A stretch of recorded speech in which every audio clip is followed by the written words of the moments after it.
Welcome to Roar Healing Stories. I'm your host, Ellen Line. Let's dive in. Hi, everybody. Welcome to Roar Healing Stories. Today, my guest is Angela, and I'm going to let her tell you about herself. Hi, everyone. Let's see. Oh, gosh. Tell you about myself. Sagittarius. No, I'm just kidding. I could give my astro breakdown, but I'm a gardener, garden designer, songwriter, writer in general, very curious person. I live in Austin, Texas, but I've lived in a lot of different places because I'm a curious person.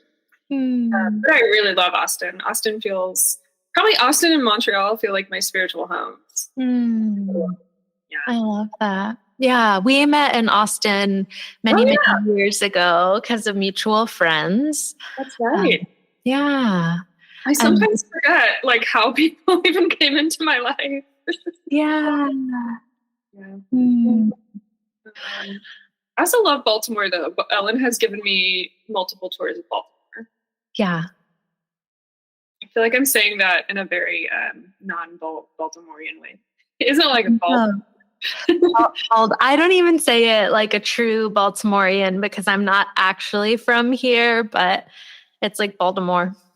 It's a lot like Baltimore, I have to say.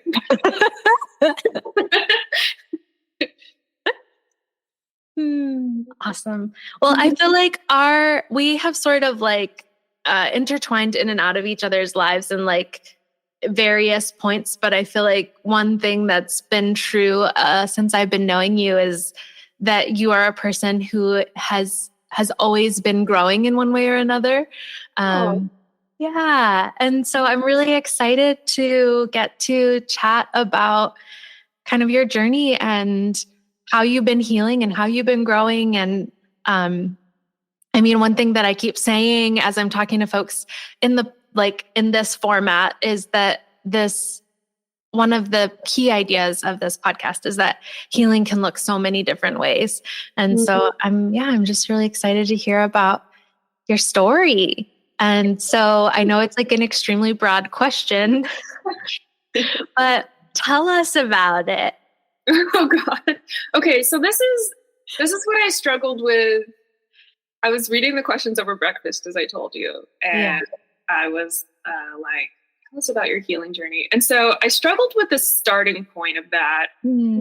Yeah.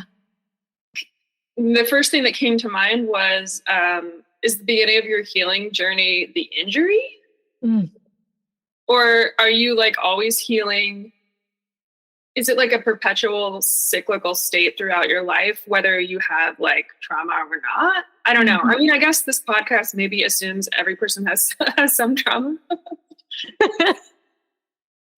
I think it's true that we all have things that have hurt us, right? Yeah.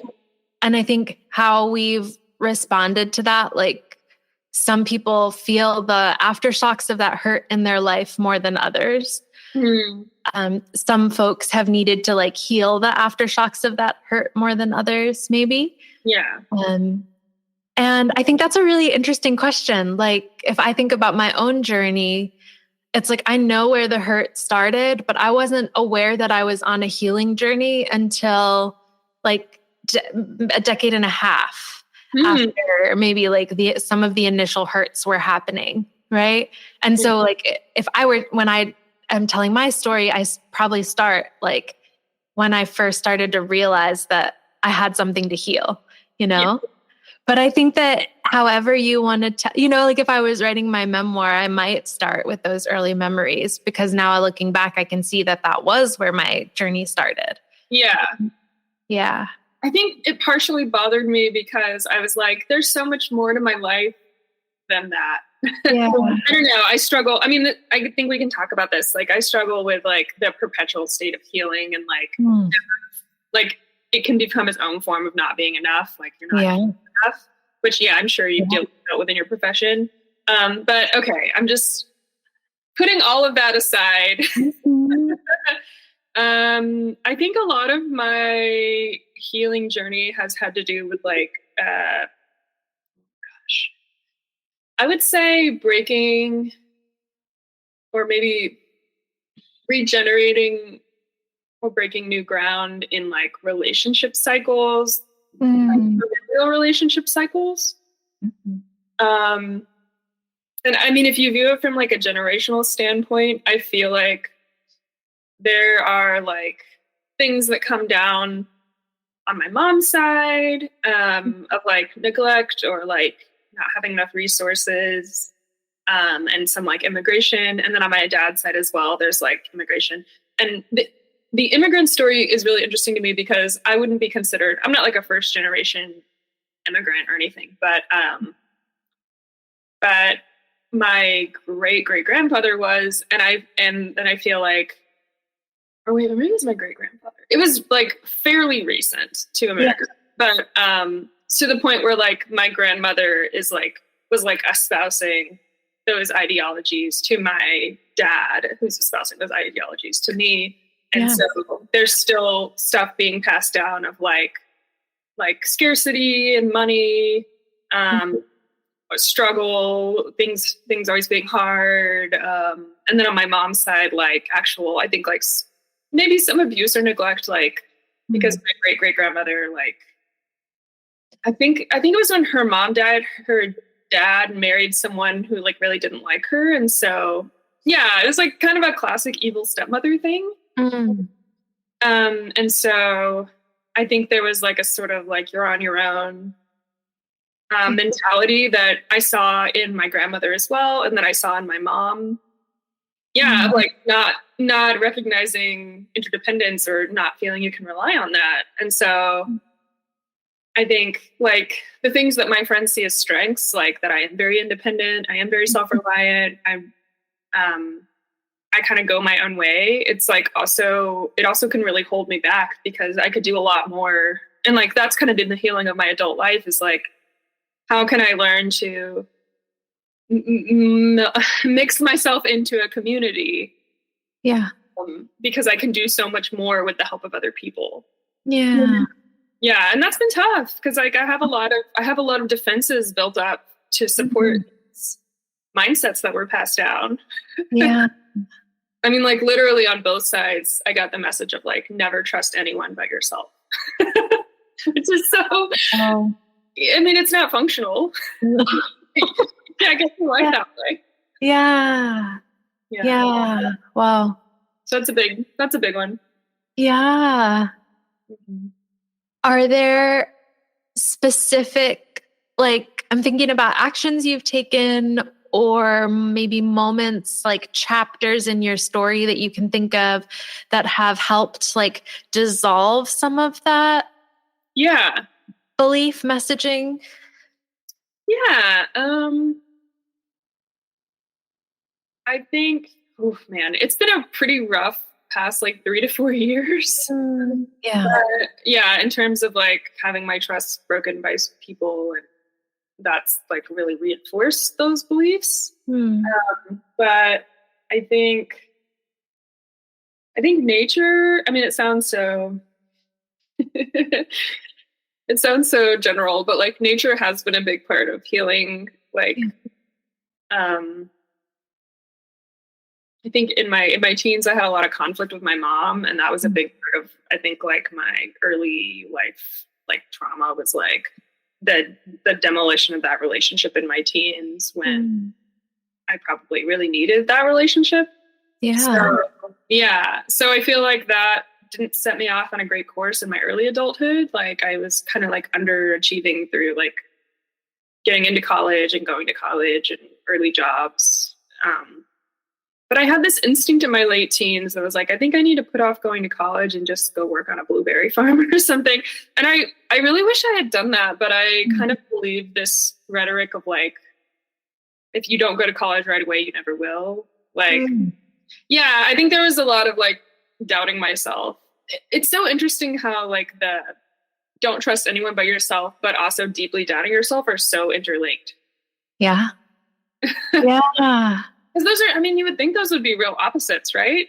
But I think about how, like, so, like, I think what I find in my work is so often these beliefs that we have about ourselves and others in the world start forming when we're really, really young, right? Like ages 6, 7, 8, 9. And during that time developmentally, our brain is like we haven't built up the parts of our brain that are good at empathy or that are good at perspective taking or that are good at like understanding the world outside of ourselves.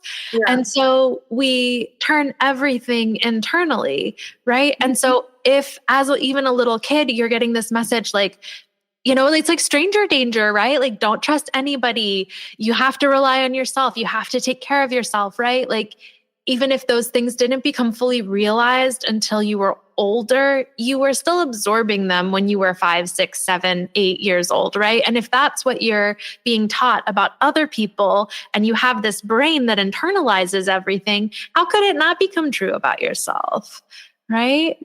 Yeah. And so to me, it makes sense, right? Like if I can't trust anybody else, well, I also probably can't trust myself, right? Interesting. Yeah. And then I think that also gets reinforced, I think, especially as like, being a woman in patriarchy, right? It's like, yeah, that's the other part. Yeah, that conditioning runs deep, right? Yeah. There's like don't rely on anyone else, don't trust anyone else, but like make sure that you're attached to a man. Right. Right. For some reason you're willing to just like give all of your fortune to. Yeah. So that's been frustrating. Yeah. But yeah, nature, like time and again, I found myself going to jobs. I think my work is very wrapped up in my well-being and healing. And I mean, so I think some people could pathologize that and say like, oh, your identity doesn't need to be so wrapped up in your work. But I think for me, it's just very authentic. So yeah, I'm probably like not going to have kids, or if I do, it'll be a lot later in life. So I think my work and what I create while I'm alive is sort of my contribution to society. Yeah. So over time, like when I've not been doing well, I almost always end up getting some kind of job that either is working with trees or growing things or taking care of plants. And even now, like I worked from like 2021 to 2020, early 2024 for this small marketing business that was focused on small businesses. And so it sounded very ideological. And I think they were in a way, but I think they didn't have enough business acumen to figure out a way to really make it affordable for small businesses besides like just underpaying their employees. Like that's really how they did it. Wow. Yeah. But like it was like for 3 years continually asking to be paid even like a fractional amount of what other people in that industry are being paid. And they just couldn't do it. And so I went back to plants, and it was kind of like an antidote to all this work I had been doing sitting at a computer, which mentally and emotionally it was a very nurturing job at times, because it's like I'm very curious and I got to research things and think about them, and I usually get like good feedback on writing, so that feels good. But physically, I think I was a lot more sedentary in that job. So I felt like healthier and stronger just going back to doing more like gardening work. I love that. Yeah. Yeah. Yeah. And like, I know eventually I'll age and need to retire and not do this work, but I have time to figure that out. I have probably at least like 2 decades to figure that out. So. Great. Yeah. Are there specific plants that have kind of accompanied you on your healing journey that you feel like most connected to? This is not a question that I prepared you in advance for at all. So if you don't have an answer, that is okay. No, that's fine. I could be off the cuff. Okay. I also thought you were going to say this is not a question I ask most of my interviewees. I guess that's maybe true. Yeah. Yeah, actually that's funny. I do feel relationships with plants. Lavender. I feel really connected to lavender. have an old friend. I've developed a real fondness for Copper Canyon Daisy. It's like it does really well in the heat and dryness, and it also has a nice like herbaceous smell. So it's just like you can just like brush the leaves, and it's like it's so refreshing. Yeah. Yeah, it has little yellow flowers. I like yellow flowers in general. I feel like there's some other one. I guess like any herbs, thyme or rosemary as well. Yeah. Mint. Yeah. Ginger a bit. Yeah. When I like citruses. I feel like those are I guess I like herbs a lot. Yeah. Yeah. I feel like I use herbal. I mean, I don't know. You. One of the questions was about like unconventional healing, and I feel like I really don't have that many unconventional things because I'm sure a lot of people talk about herbal medicine and stuff, but I definitely view herbs and food as medicine. Yeah. So I'm like really intentional about what I take in. Yeah.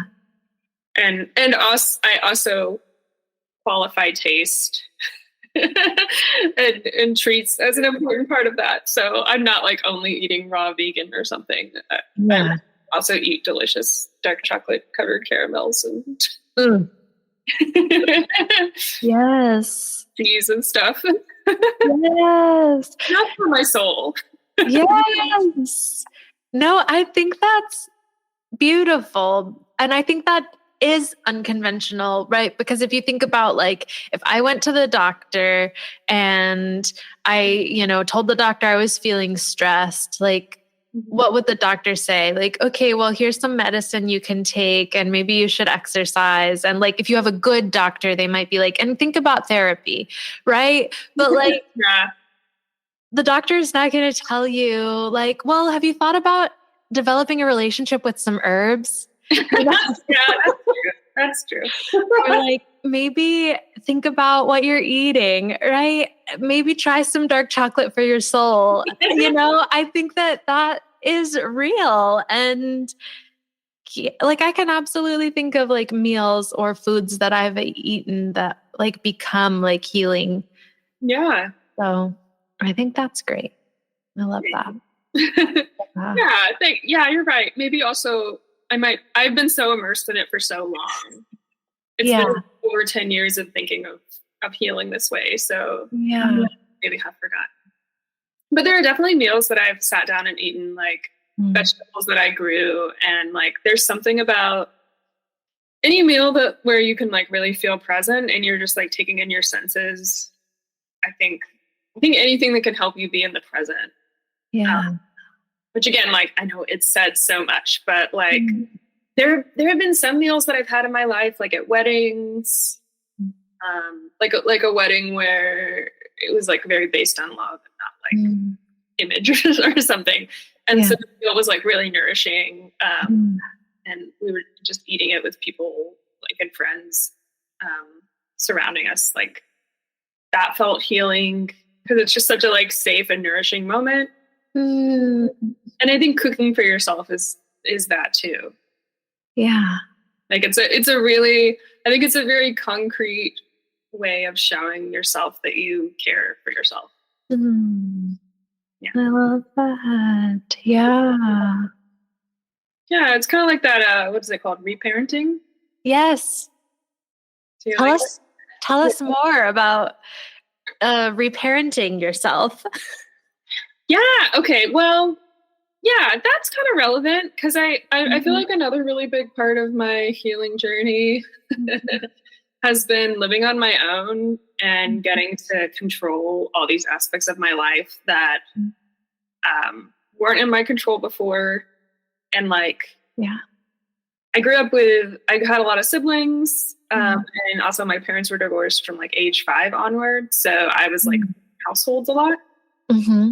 And even though I credit both of my parents for like creating a decent amount of stability within those households, like it's not like we move states every month or every year or something. Yeah. But it was still like, this weekend I'm at this parent's house, this weekend I'm at this parent's house. And so like socially that's kind of disruptive. Yeah. Especially when you're a child and you can't drive.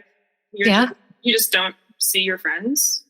Mm-hmm. And so I think like having one home in one place and like just always coming back to that has been extremely healing. And so I feel like that's sort of a reparenting in a way. Yeah. Yeah. And I've also, I wanted to make a point of saying this because that I think boringness is really underrated for healing from trauma. You said boringness? Like just having a really stable, boring, no drama, like the most just oatmeal, following your routine sort of life. And I know like drama finds everyone sometimes, right? Yeah. but there's something about just like having like, I don't know, I'm so much more able to like come to revelations that I need, or like just time to sort things out internally when there's like very little happening around me that's dramatic or distracting. Yeah. Just stability, I guess, is another way to say it. Yeah. Yeah. I think that's very real. I think there's a lot that we can do. Like not everybody has gets the maybe privilege of having like complete stability when they start their healing journey, right? And for many of us, like at various points on our journey, we are going to have periods of instability. So I'm not to say that there's no healing or growing you can do in those unstable periods, but I think there is for most people like a certain level of consistency or stability or like safe relationship, or like, if you're constantly putting out fires, that can become a distraction from like getting to sort of the deeper wounds. Yeah. Yeah. I agree. And you mentioned privilege, and I think that's totally true. Like that's why I feel like it has to be unpacked, that like to get to the point of stability, it's so much work. Yeah. Like to get to the point where you're able to work consistently, you have relationships so that you're employed or like able to find work, depending on, like I'm running my own business. So I'm having to employ so many interpersonal skills. Yeah. Like be organized and like manage my sleep schedule, which has been really hard for a couple months. But it's not an easy feat to get to this point where your life looks like pretty serene on the surface. It's so much work. Yeah. I think my friend Catherine put it this way one time. She was like, "It's a lot of work to be this fine." Yeah. It is. Well, and like how amazing that any of us are able to have like any amount of okay when we like live in this culture and society that's like kind of hell-bent on us not being okay, right? Like I think we get a lot of external messaging, whether it's from patriarchy or capitalism or white supremacy, that's like, whatever you're doing, it's not good enough. You should be working harder, or you should be, like there's so many shoulds coming at us all the time. So much picking at you. Yeah. Yeah. Yeah. Yeah. So, I mean, I think a lot of like, I feel like people will question the value of programs that help people get on their feet. Like in housing or in food stability, but to me, those root sort of foundations are so essential to being able to do deeper healing, and that's why that's a large part of why I support them and think they're so important. And like anything that can help someone create physical stability in their life and like a container for their healing, like I really want people to be able to have that, and I've worked very hard to create that for myself. Yeah.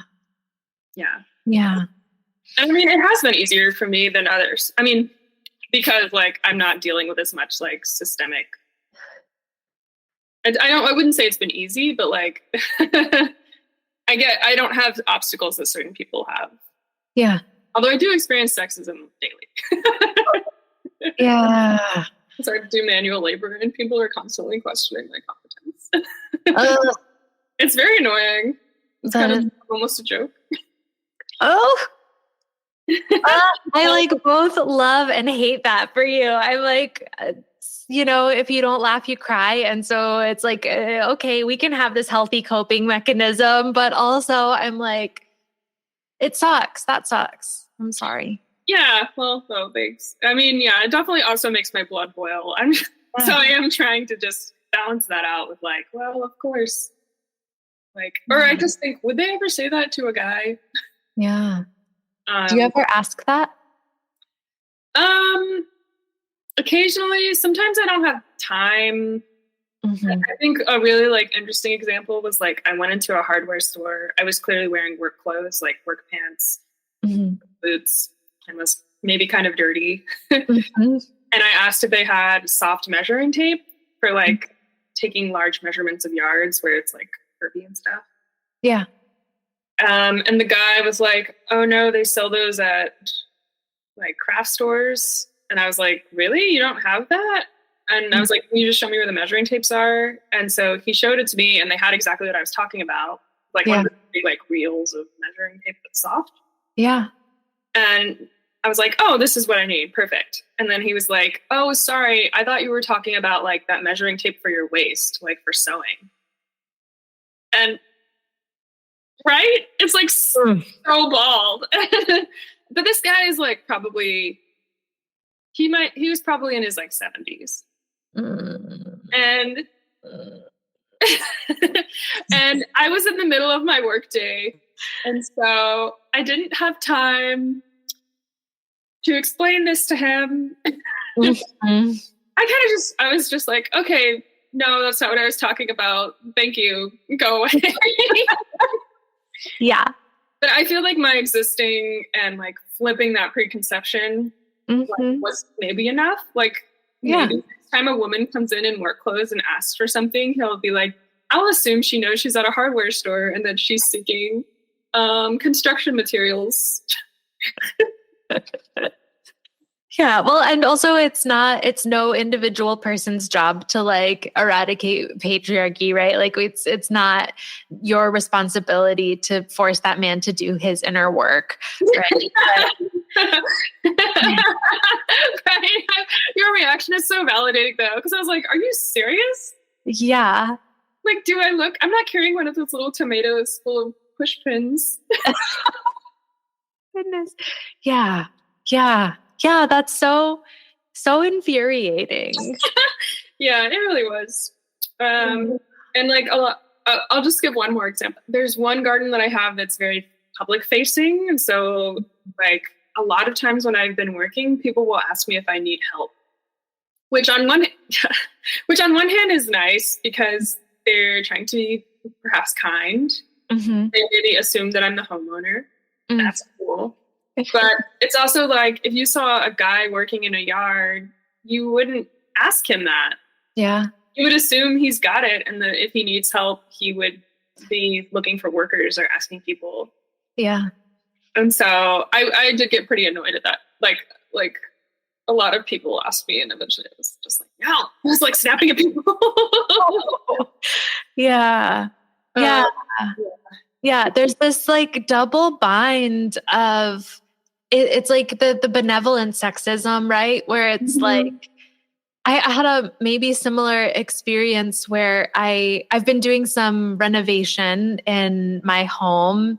And I want to build a half bath. And so I had a plumber in to like look at doing the plumbing because that's a little bit more than I feel comfortable doing DIY myself. And the plumber, like the whole time, the plumber was like, "Oh my gosh, it's amazing that you did all of this work. Wow, you built these walls. You poured this concrete. I'm blown away." Right. And it was like on one hand, like you said, it's nice to kind of feel like, oh, this person is like impressed by these things that I have done. And then on the other hand, it's like, I know in the back of my head, this person would not have even commented. Or like if it was a man that he was consulting with, it would have been like, "Oh, wow, nice work, dude. you know?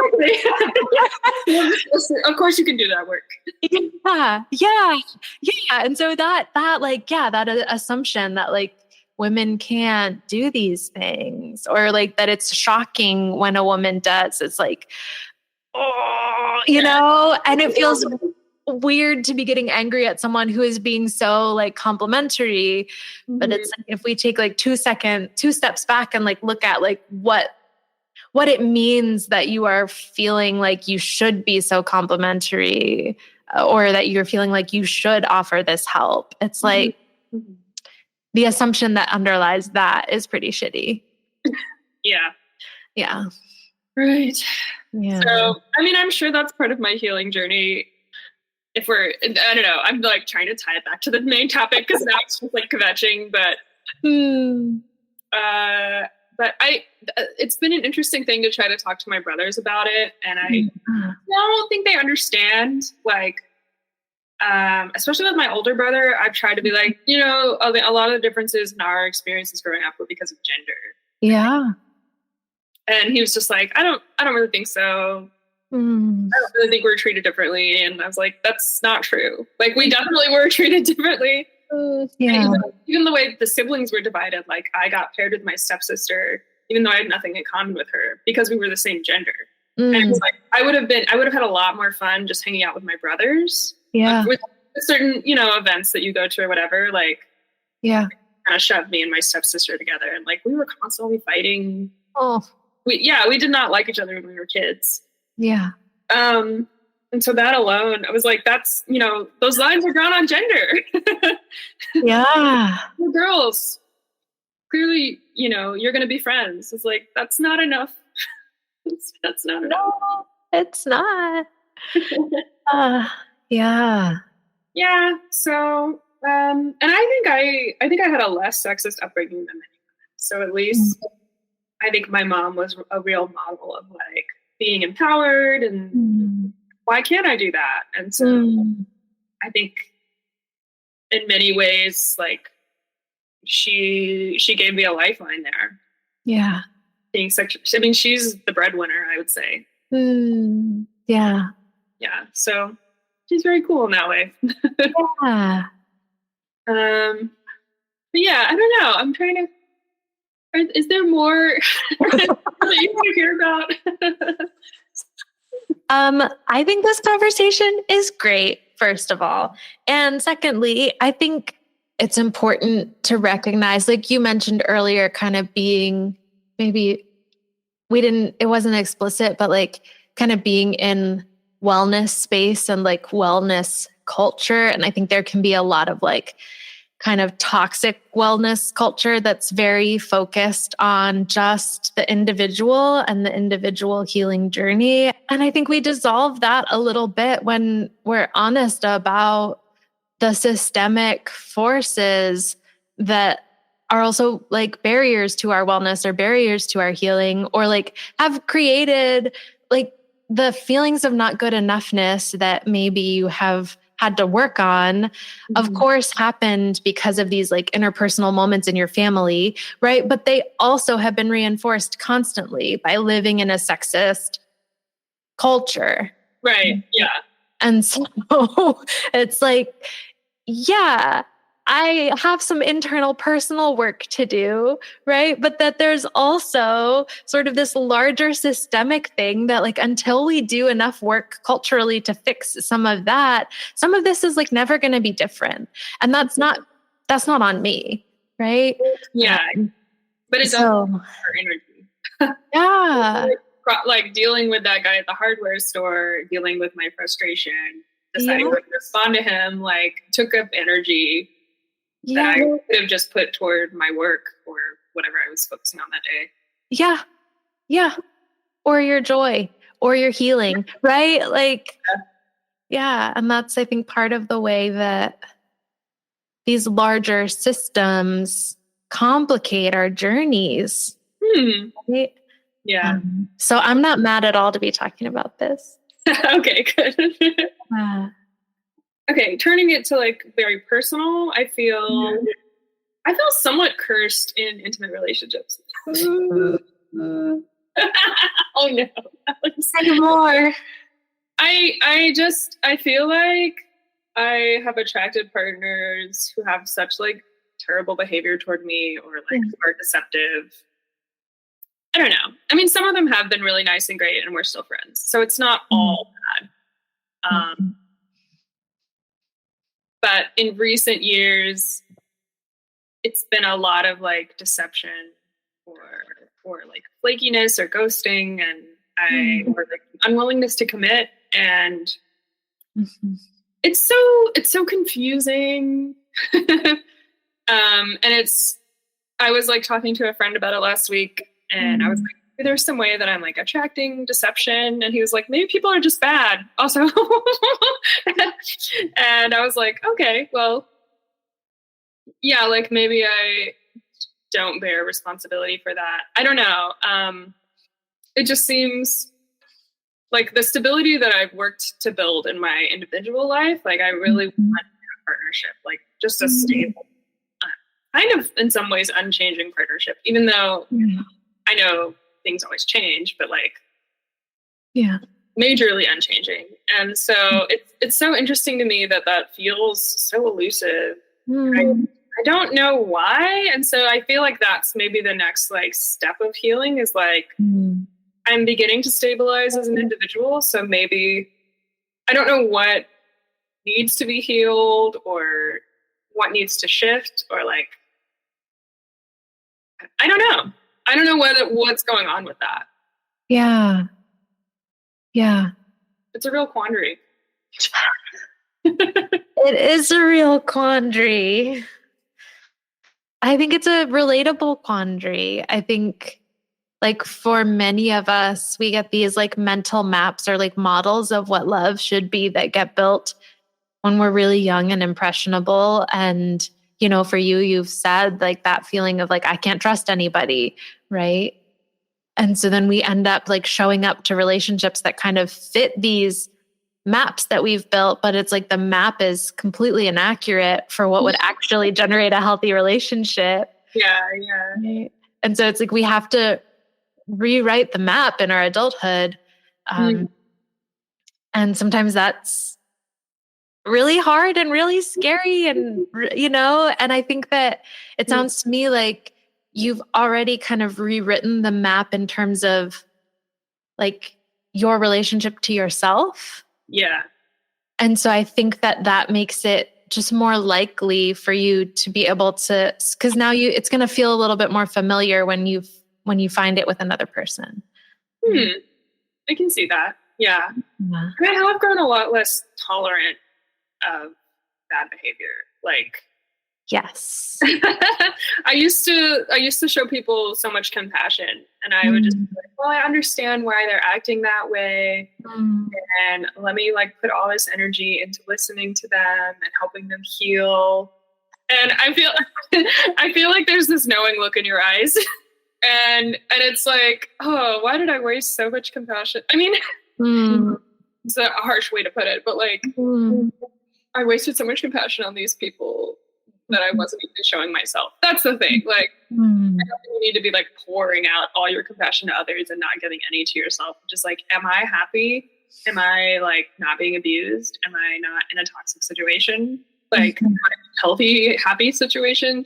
Like, I also need to be checking those things for myself and not just think like, I have the power to shoulder this, so I'm going to take on this person's healing so that they'll become like this relationship will become good enough for me or whatever. And it's like at this point I'm taking people more at face value. Like, okay, you weren't honest with me about that. Like, I don't want you in this position in my life.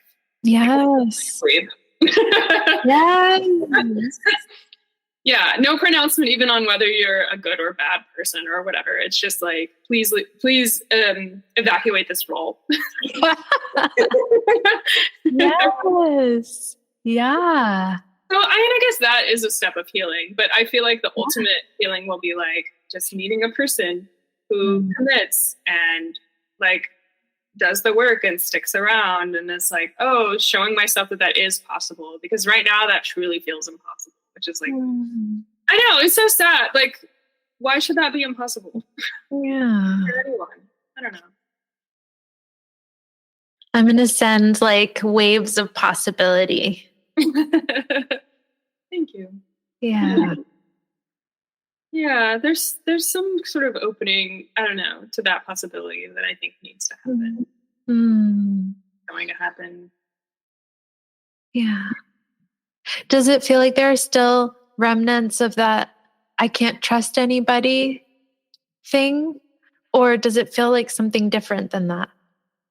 I mean, I think I am very slow to trust people. Yeah. And I don't know if that's changeable.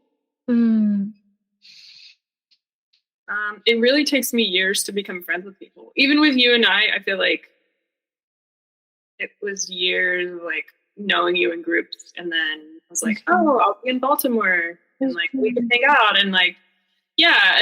And I just like, I saw you in groups enough to know that you were a trustworthy person.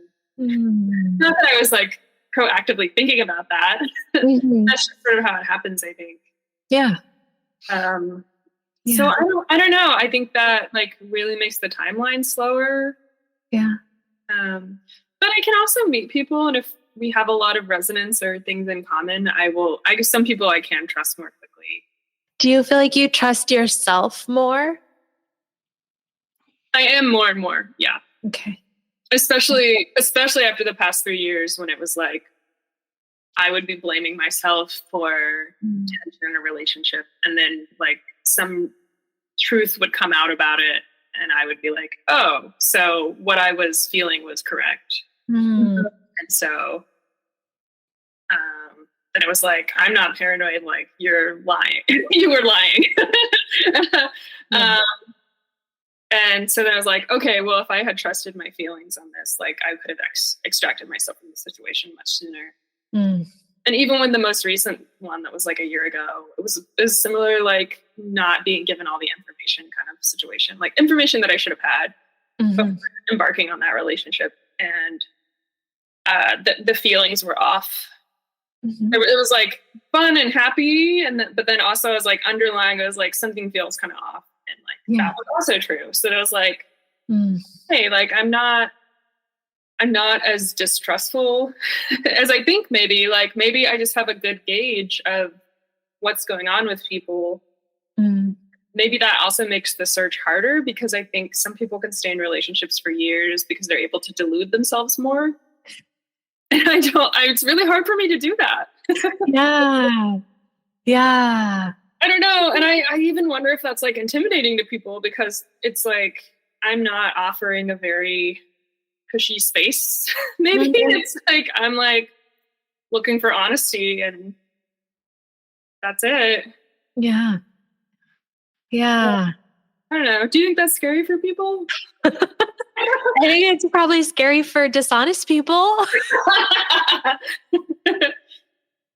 Or untrustworthy people, right? But like, those clearly aren't your people, right? Like, someone who's trying to be shady is not going to be someone who's the right fit for you. Yeah. What I love, like kind of hearing you describe that process, what stands out to me is this, I think for many folks, it's like, this is a kind of a subtle part of our healing journey, but it's like all this stuff kind of builds up that separates us from our intuition, or ability to like understand on like a deeper core level what we want or need. And it sounds like, especially over the past like 3 or so years, you've really been able to kind of build that connection with yourself and with your intuition, to where it's like, oh, I actually trust this as like a valid source of information. And then we have to work on like, okay, now I actually trust this. Yeah. That's so helpful to hear, because like, I mean, I think of myself as a pretty blunt person. I don't know. Would you agree? I'm pretty straightforward. Yeah. And I feel like my intuition is especially that way. Like it'll be like 3 seconds into meeting someone, it'll just like tell me this like statement that could at times sound outlandish, because it's so like just severe. It's just so trenchant. But it's often turned out to be true. And so I think it can be a little like jolting to be like, okay, even though I don't know this person that well and I don't have a lot of evidence, I don't have evidence to support this or deny it, I'm going to just trust this and act on it. So yeah, there's like an information gathering process as well. Yeah. Of like testing it, like, is that true? And since I'm a lot better at boundaries because of the past 3 years as well, I'm able to like be like, okay, I don't do anything beyond this boundary with this person until I like gather more information and see what's true. Yeah. Yeah, it all sounds very like cool-headed and detached, I think. But your experience of being in it while it happens is not cool-headed and detached. Well, I mean, I feel like I'm just making it sound like I really have a handle on my relationships and emotions. There's still just like flippy floppy emotions. My emotions are still, I still have like a rush of a crush or something where I'm like, yeah. But I really don't just act on things at this point. That was like 22 to 32-year-old Angela. No, just kidding. That was probably an important part of the journey, and you learned what you needed to learn from that period. I'll choose to believe that. But I mean, I do love age and experience because it has taught me that no person is worth distress. Like, yes, relationships are work. Yeah, not every emotion will be positive, but like that kind of distress that I think you know what I'm talking about. Yeah. Like, no person is special enough to justify this like life draining sort of energy. Like I've met enough people now where I know I'll meet someone else. Mm-hmm. It's again, once again, sounds so cold. Maybe there are people who are more romantic than us that would not abide this, but I feel like, especially as a woman in patriarchy, like there is a level of cold rationality that is not unreasonable and because the people who hurt us are men. Sorry. Right? And has actually contributed to my happiness, right? Like there are things about my relationship now that I value that I never would have expected to value, but it's like, this is actually what's best for me, you know? And yeah, it's like, I don't have time and I don't have energy to be in a relationship that's not a net positive in my life. And I think that many of us when we're younger and like because of these wounds and because of the patriarchy, we end up in a dynamic where it is like that. Right. Because I feel we're taught that a man is valuable enough to outweigh whatever it's costing. Yeah. And I also feel like, I mean, I'm not totally hetero. Like I consider myself bisexual. And so I've been like, in recent years, I've been like, why am I spending any time on men? Like just coincidentally, relationships have come up with men. I think society leans toward hetero. And I'm also monogamous. And I feel like a lot of queer people are polyamorous. Not all, but a lot. And so I think that's sometimes why I've ended up with men, because like I'll meet a queer person and they're like, okay, well, I also have multiple partners. And I'm like, well, I think because of my trust issues, I can't really handle it. But even recently I've just been like, I can think of men as peers and I can really take away that value, that value assumption and just be like, I could be in a relationship that's completely not about reproduction and is only about joy. Yes. More of that. Yeah. And I know that can go for any genders, right? Like the takeaway for me there is like, let's center joy in our relationships. Right. And like you said, it's going to be work sometimes and not every emotion is going to be positive. When we talk about relationships as hard work, I think there's a pitfall there, which is like, sometimes we end up normalizing an amount of work that is not actually normal. Right. It's not doing anything. Like it's just a drain. Yeah. but it's not like building a healthy relationship. Yeah. Yeah. Yeah. And if we talked about like the most, or one of the most important things in your relationship is joy, how might that be different? Right. Yeah. Yeah. Yeah. I like that too, because there is so much like smash the patriarchy and like destroy the orders that be, which is a necessary energy, I think. But like also, what do we want? You know, I like to focus on what are we building, not just what are we saying. Yeah. We're getting into our wrap-up zone. Anything else you want to share with us? The only other thing I'll say is that we haven't talked about therapy like at all. And it was absolutely part of my healing journey too. But I am a fan of working hard in therapy for a while, like 6 months to 2 years, then taking a break from it and just living and then going back. Yeah. And that's the one thing I would say is like I feel like therapy breaks maybe don't get the credit they deserve. I don't hear people talk about them that much. Yeah. But I feel like ideally you're going to therapy to learn how you want to live, and then you're like trying that out for a while. Yeah. And like, of course, you could go to therapy your whole life just so you have someone to talk to who's on your team. Like, there's nothing wrong with that either. Yeah. Therapy was absolutely part of my healing journey too. Largely, these conversations haven't focused on folks' time in therapy, because I think that is sort of like what we think of as this, when I'm trying to be on a healing journey, well, one of the first steps is go to therapy. And like, it might be for some folks, but it might not. And that might be a big part of it, but it might not. And so I love hearing about like, what does it look like when it's not therapy? That's so important. Yeah. And I love that approach of like, let me go for a time and learn some things and figure some stuff out and then take a break. I think for some folks, they really need consistency with the same therapist for a long time. And for other folks, kind of dipping in and out works really well. And I think especially if you can dip in and out with the same therapist over time, that can maybe be like best case scenario for some folks. Totally. Yeah.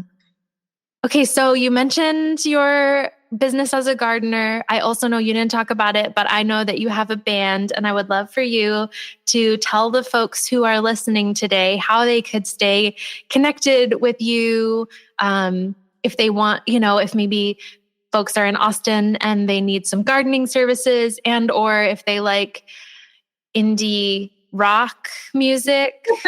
That's the right description of your band. Yeah. How folks can stay connected.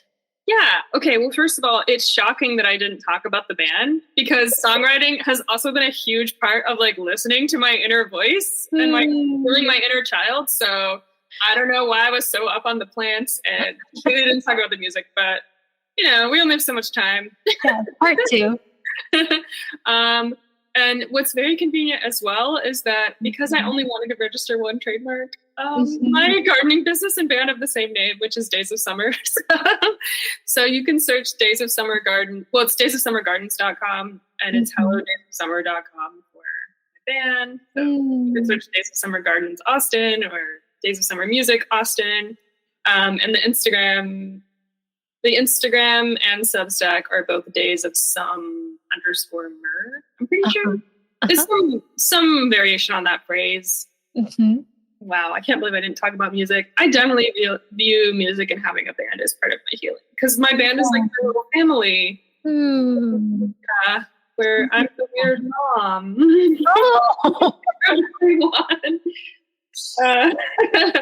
So yeah, it's kind of an interesting dynamic. Yeah. But yeah, hopefully, people have said that going to our shows like helps them have sort of like a being in the present sort of moment for the duration of the set. So that's kind of what we go for. Yeah. I describe it as inner child folk rock. Oh, I love that. Okay, you have to come back and we'll talk more about band and music and how that has contributed to your healing. Heck yes. I want this podcast to go on forever. Thanks. Yay. I will put links to all of those things in the show notes. Okay. Thanks for listening, everybody, and we'll see you next time. Bye. Bye. Hello, this is Outro Ellen. Thanks so much for listening today. If you're interested in hearing more healing stories, please subscribe on the platform where you're listening or join my newsletter, Find Your Fierce, on Substack. If you subscribe on Substack, you'll get an email every time I publish an episode, so you'll never miss one. The link to Substack is in the episode description. If you'd like to support the podcast, you can head over to Find Your Fierce and join as a monthly, annual, or founding subscriber. Paid subscribers make it possible for these stories to be shared far and wide, and you'll get access to bonus letters, episodes, and events that are just for subscribers. If you want to go above and beyond, please leave us a rating or a review on the platform where you're listening, or share this episode with a friend, frenemy, lover, family member, boss, colleague, or someone who needs it. I'm sending you the love and peace you need to be your best self today and every day. Audio hugs. Bye.